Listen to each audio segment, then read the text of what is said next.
Herkese selamlar. Aracımız 2016 model Dacia Duster. Sinyal kolu değişimi yapacağız. Arızamız şuydu. Far kademesi sıfırdayken korna çalıyor.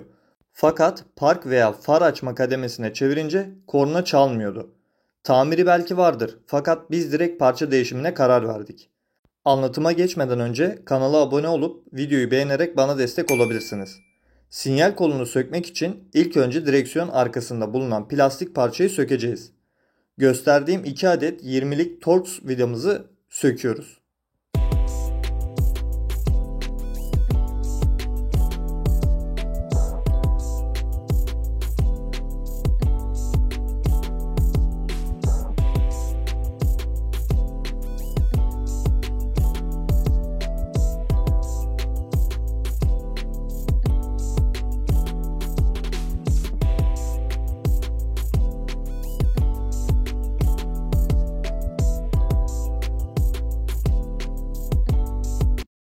Vidaları söktükten sonra plastiğin birleşim yerinden üst tarafı alt taraftan ayırıyoruz. Üst taraftaki plastiği çıkarttıktan sonra alt tarafı çıkarmamıza gerek yok. Hafif aşağı doğru çekmemiz yeterli olacaktır. Bu işlemler bittikten sonra direksiyonun üst tarafı sol tarafa gelecek şekilde çevirelim.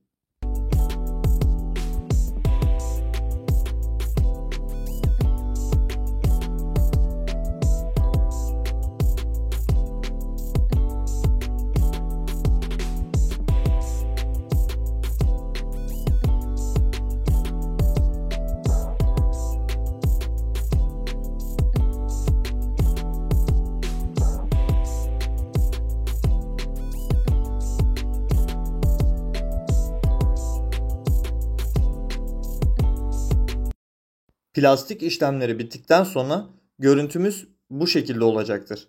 Sinyal kolunu tutan 2 adet onluk Torx vida bulunmakta. Bu vidaları sökelim. Söktükten sonra sinyal kolu boşa çıkacaktır. Direkt kendimize doğru çekip çıkartalım. Arkasında bulunan soket tarafı kasma yapabiliyor. Bunun için de sağ sol hamleler yaparak çıkartabiliriz.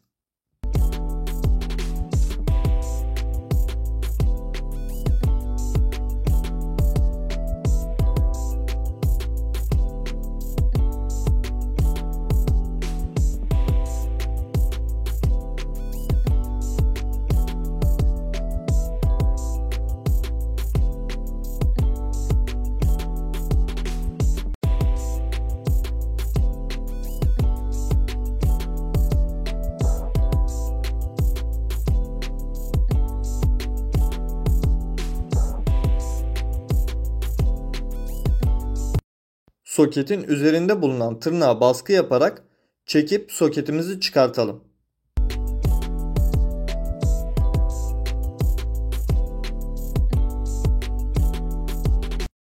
Yeni sinyal kolumuza soketi bağlayalım.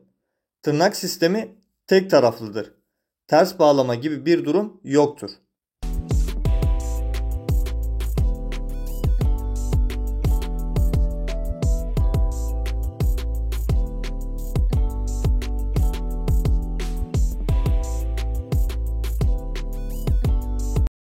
Sinyal kolunu yerine ittirip vida delikleri birbirine örtüşecek şekilde vidalarımızı takıp sıkalım.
Üst plastiğin tırnaklı bölgelerine baskı yaparak alt plastikle birleştirelim.